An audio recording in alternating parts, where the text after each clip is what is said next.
India voice, आपकी सोच, आपकी आवाज।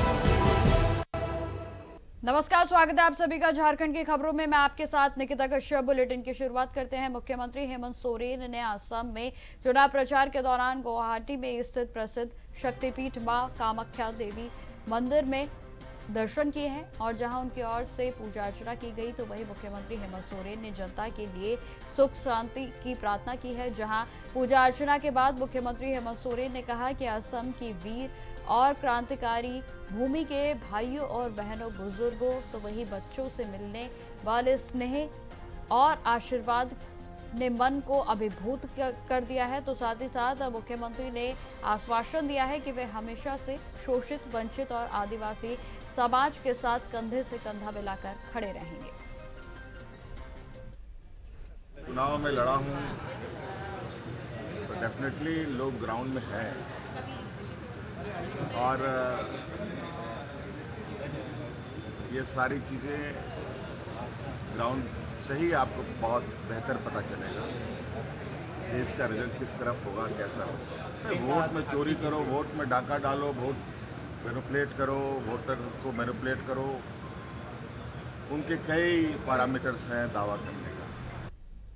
असम के विधानसभा चुनाव के प्रचार के दौरान गांडेय की विधायक और मुख्यमंत्री हेमंत सोरेन की पत्नी कल्पना सोरेन ने जनसभा को संबोधित कर पार्टी के पक्ष में समर्थन मांगा है और जहां लोगों से कई बड़े वादे भी उनकी ओर से किए गए। जहां आपको बता दें, उन्होंने चाय बागान के श्रमिकों, महिलाओं, युवाओं और आर्थिक रूप से कमजोर परिवारों के लिए कई घोषणाएं की हैं। उन्होंने चाय बागान में काम करने वाले मजदूरों, महिलाओं, युवाओं और गरीब परिवारों के लिए कई अहम घोषणाएं की और जहां उन्होंने कहा कि अगर झारखंड मुक्ति मोर्चा की सरकार बनती है तो चाय बागान के मजदूरों को 500 रुपए न्यूनतम मजदूर जो राशि है वो दी जाएगी और इसके अलावा महिलाओं को हर महीने 2500 रुपए सम्मान राशि देने का वादा भी उनकी ओर से किया गया।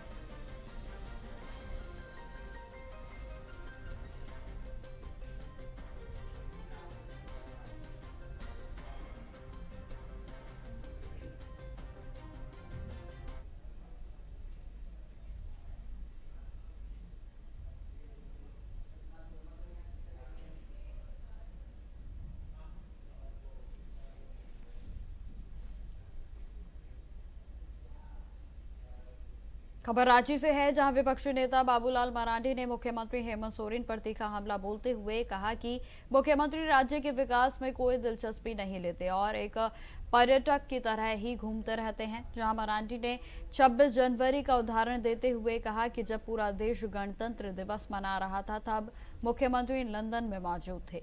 उन्होंने आगे आरोप लगाया है कि असम चुनाव के दौरान पूरी कैबिनेट भी वहां डेरा डाले हुए है। तो वहीं मरांडी ने सवाल किया है कि क्या यह राज्य के हित में है।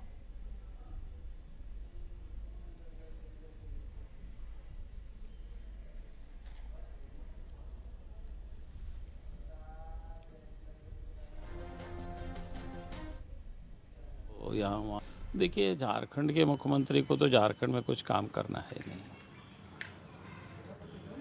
वो तो यहाँ वहाँ टूरिस्ट की तरह घूमते रहते हैं। आपको ये ध्यान में होगा 26 जनवरी भाई पूरा देश गणतंत्र दिवस मना रहा है, लेकिन झारखंड के मुख्यमंत्री कहाँ घूम रहे थे? लंदन में घूम रहे थे।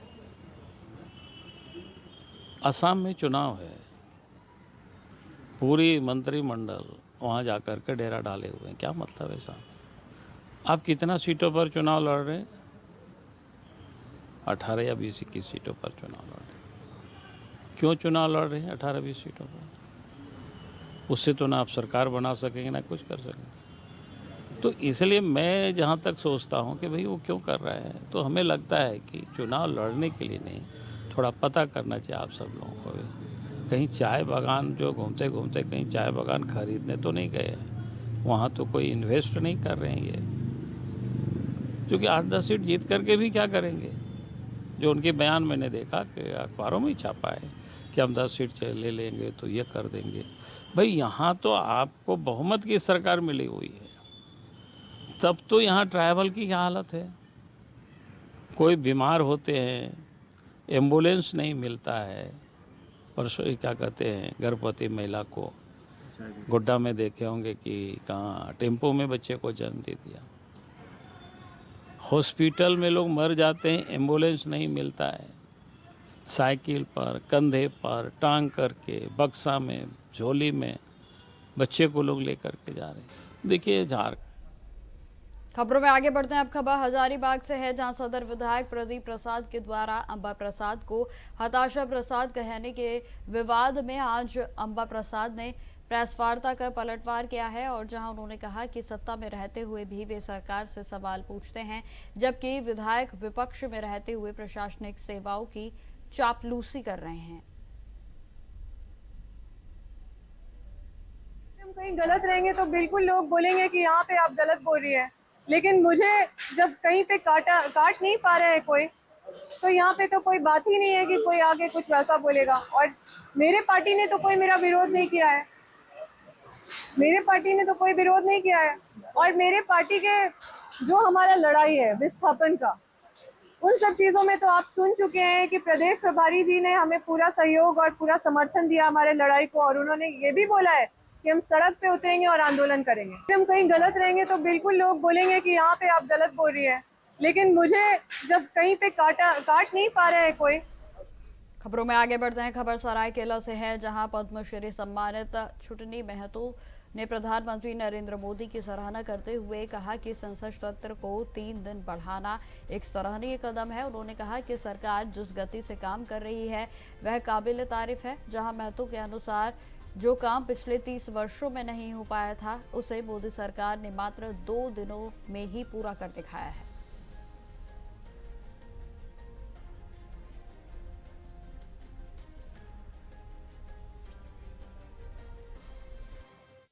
मैं कहने जा रहे हूँ ताकि ये जो संसद का जो 3 दिन बढ़ाया है तो बहुत अच्छा है, और ये जो काम हो रहा है बढ़िया हो रहा है, ताकि 30 साल से जो काम नहीं हुआ है आज मोदी सरकार, हमारा पीएम मोदी ने अब 2 दिन में काम पूरा ये कर दिया।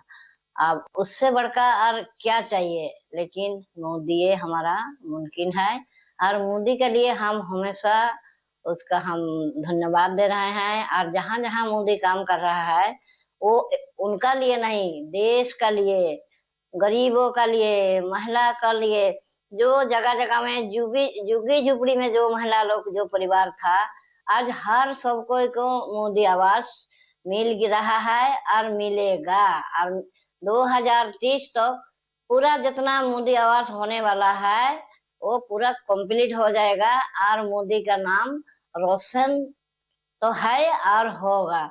महिला का लिए जितना वो स्टेप लिया है, महिला का लिए जो संरक्षण में जो काम कर रहा है, मेरा पीएम मोदी जैसा कोई नहीं कर रहा। हम उसको बहुत बहुत हम धन्यवाद दे रहे हैं। हमारा मोदी हमारा मुमकिन है, नहीं तो कांग्रेस काहे बैठक में आएगा। मोदी का खुला दिल है, वो तो बार बार बुलाता है जे ये काम करो वो काम करो, लेकिन कांग्रेस का मन है जे हमारा तो दाना खत्म हो गया है और हम क्यों बैठक में जाएंगे।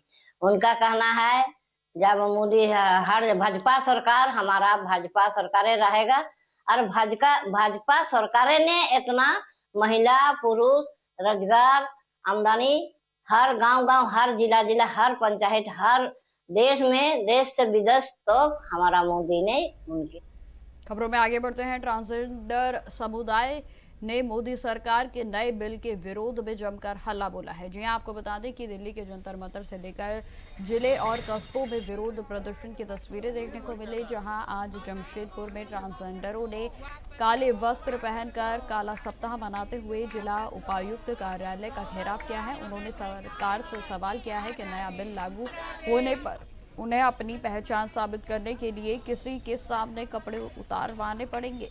तो वहीं ट्रांसजेंडरों का यह भी कहना है कि यह उनके अधिकारों का हनन है।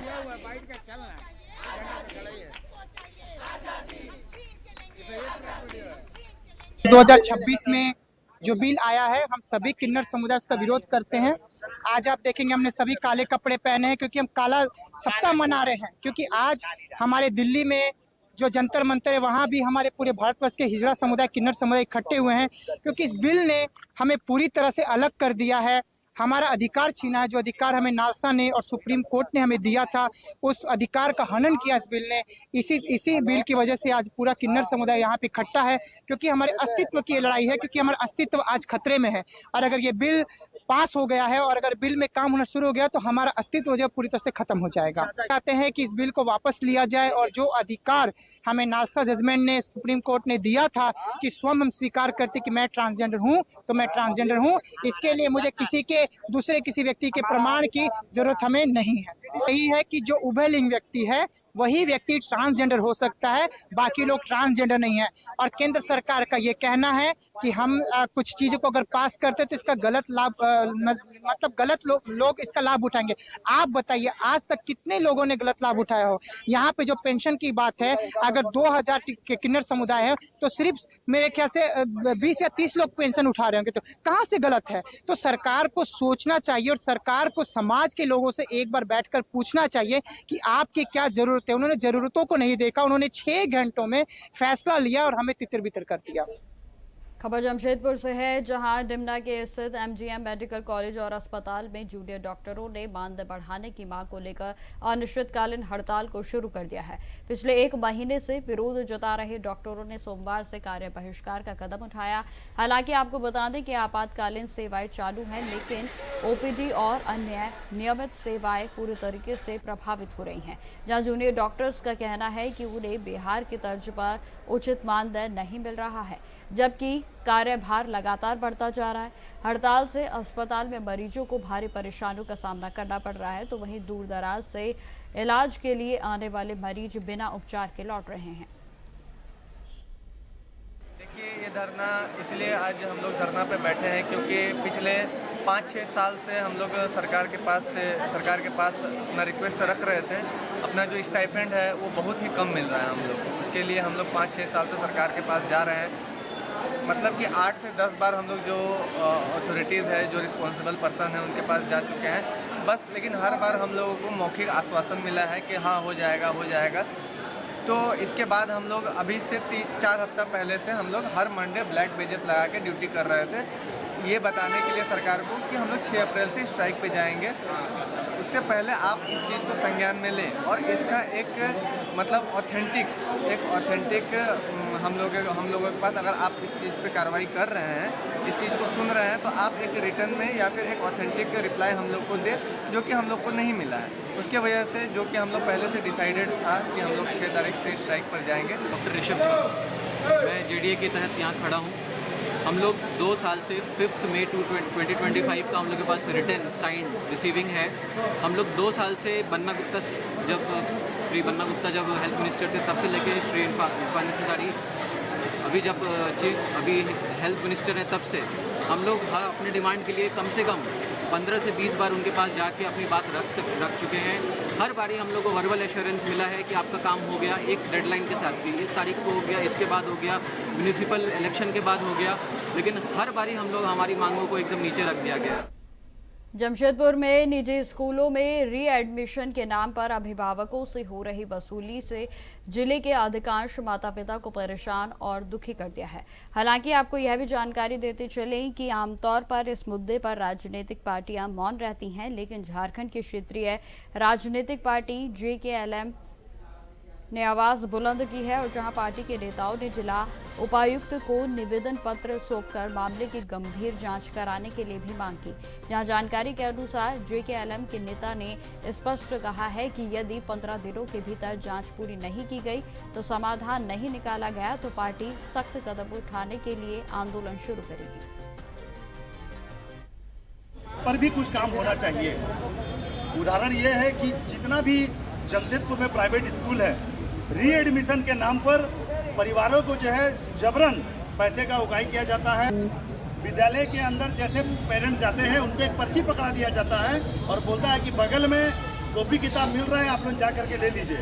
ये मैं किसी एक विद्यालय की बात नहीं कर रहा हूँ, ये झारखंड में जितने मानवीय व्यवहार करके किसी भी पेरेंट्स से बात नहीं करते, पहला बात। दूसरी बात कि जब भी कोई बच्चा अगर 1 क्लास में एडमिशन लेता है जमशेदपुर के प्राइवेट विद्यालयों में, तो क्या उसको पुनः रीएडमिशन कराने की आवश्यकता है? जेल कैंप पार्टी इसी चीज़ का विरोध करता है कि डीसी साहब सही से जांच पड़ताल करें और जितना भी जमशेदपुर में प्राइवेट विद्यालय हैं जहां पे रीएडमिशन के नाम पर पैसा की उगाही की जाती है, जहां पे मानसिक गंभीरतापूर्वक डीसी महोदय से निवेदन है कि जांच करें और उचित। तो खबरें लगातार जारी रहेंगी, फिलहाल रुकते छोटे से ब्रेक के लिए। तो ब्रेक के बाद एक बार फिर से स्वागत है आप सभी का। बढ़ते हैं खबरों की और। खबर साहिबगंज जिले से है, जहां राधानगर थाना क्षेत्र के पूर्वी प्राणपुर में विवाहिता महिला की हत्या का सनसनीखेज मामला सामने आया है और जहां महिला के शव को गंगा नदी में फेंकने की घटना के तुरंत बाद पुलिस ने कार्रवाई करते हुए आरोपी पति राहुल शेख को गिरफ्तार कर लिया। जानकारी के अनुसार आरोपी को न्यायालय में पेश करने के बाद न्यायिक हिरासत में जेल भेज दिया गया है और जहां इस घटना की गंभीरता को देखते हुए राजमहल एसडीपीओ विमलेश कुमार त्रिपाठी के नेतृत्व में एक विशेष छापेमारी टीम का भी गठन किया गया है और जहां टीम ने सटीक सूचना और रणनीति के आधार पर कार्रवाई करते हुए आरोपी को धर दबोचा। ऐसी सूचना प्राप्त हुई कि पूर्वी प्राणपुर में नदी में एक महिला का तैरता हुआ शव मिला है। इसकी सूचना पुलिस अधीक्षक महोदय को दी गई। उनके द्वारा इस कांड के उद्भेदन एवं अभियुक्त के गिरफ्तारी हेतु एक छापामारी दल का गठन किया गया। छापामारी दल के द्वारा त्वरित कार्रवाई करते हुए इस घटना को अंजाम देने वाले मृतका के पति राहुल शेख को गिरफ्तार किया गया है। आज उन्हें न्यायिक अभिरक्षा में भेजा जा रहा है। इस संबंध में राधानगर थाना कांड संख्या 102-26 बीएनएस के सुसंगत धाराओं में दर्ज कर अनुसंधान किया जा रहा है। अभियुक्त के निशानदेही पर इस घटना में प्रयुक्त चाकू को बरामद किया गया है।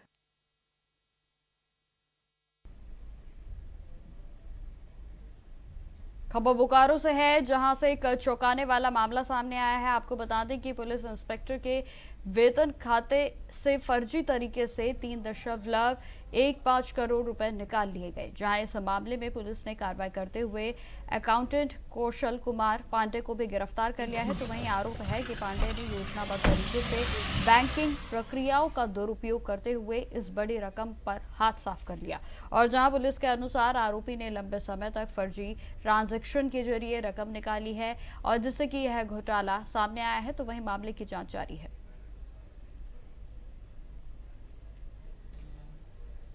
खबर जमशेदपुर से है, जहां पुलिस ने शहर में मादक पदार्थों के खिलाफ अब बड़ी कार्रवाई करते हुए एक व्यक्ति को 3 किलो 71 ग्राम गांजा के साथ गिरफ्तार किया है। जानकारी देते चलें कि सिटी एसपी कुमार शिवाशीष ने इस पर जानकारी दी है कि पुलिस को गुप्त सूचना मिली थी और जिसके आधार पर परसूडी थाना क्षेत्र के एक व्यक्ति जो कि सिद्धगोड़ा थाना के अंतर्गत बारीडीह इलाके से संदिग्ध स्थिति में घूम रहा था और जहां सूचना के आधार पर पुलिस टीम तुरंत सक्रिय हुई और जहां बारीडीह गोल चक्कर पहुंचकर घेराबंदी करते हुए पुलिस ने इस आरोपी को गिरफ्तार कर लिया है और जहां मामले की जांच लगातार जारी है। जब करीब दिन में 3 बजे जमशेदपुर पुलिस को सूचना मिली थी कि सिद्धगोड़ा थाना क्षेत्र में एक परसूडी का युवक वहां पे घूम रहा था और ऐसा चांस था कि उसके पास नार्कोटिक प्रोडक्ट्स हो सकते हैं। तो इसका सत्यापन करने के लिए और आवश्यक कार्रवाई करने के लिए एक टीम का गठन किया जिसको लीड कर रहे थे डीएसपी हेडक्वार्टर 1 भोला प्रसाद और उसमें अहम भूमिका थी इंस्पेक्टर फैज अहमद की जो कि सिद्धगोड़ा प्रभारी है। इसमें जब कोशाई रोड के पास हमारी टीम पहुंची तो वहां पे वो जो संदिग्ध युवक था उसको हमने देखा और उसको घेर के जब हमने उसकी तलाशी ली तो उसके पास एक काला बैग मिला जिसमें 3 भूरे रंग के। सरायकेला जिले के आदित्यपुर थाना क्षेत्र में अपराधियों के हौसले लगातार बुलंद नजर आ रहे हैं। जी हां, ताजा मामला आशियाना इलाके का है, जहां सुबह अज्ञात बदमाशों ने सपन दास के घर पर ताबड़तोड़ फायरिंग कर इलाके में दहशत फैला दी और जहां पूरी घटना घर में लगे सीसीटीवी कैमरे में कैद हो गई, जिससे साफ तौर पर दिख रहा है कि 2 अपराधी खिड़की की ओर 3 राउंड फायरिंग कर मौके से फरार हो गए। घटना उस वक्त की बताई जा रही है जब घर के सदस्य अपने अपने काम में व्यस्त थे, जिससे कि कोई हताहत होने की खबर तो सामने नहीं आई है, लेकिन आपको बताते चलें कि इस मामले में लगातार जांच जारी है।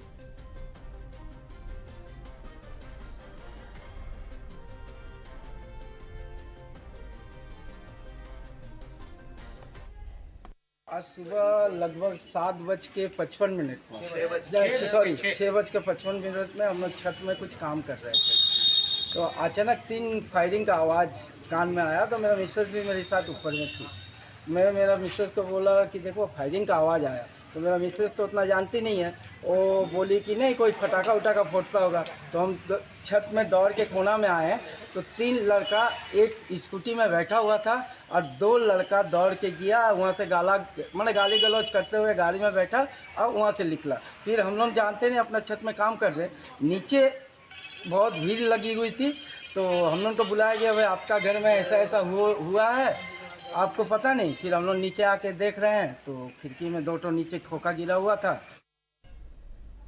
खबरों में आगे बढ़ते हैं। डाल्टनगंज रेलवे स्टेशन कॉलोनी में सोमवार को हुई फायरिंग की घटना ने इलाके में खलबली मचा दी है और जहां आपको बताते चलने की सूचना मिलते ही पुलिस ने तुरंत छापेमारी की और 2 आरोपियों को गिरफ्तार कर लिया। और जहां पुलिस के अनुसार दोनों आरोपी लूटपाट की योजना बना रहे थे।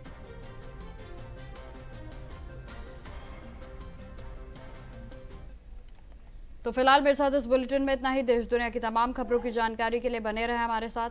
नमस्कार।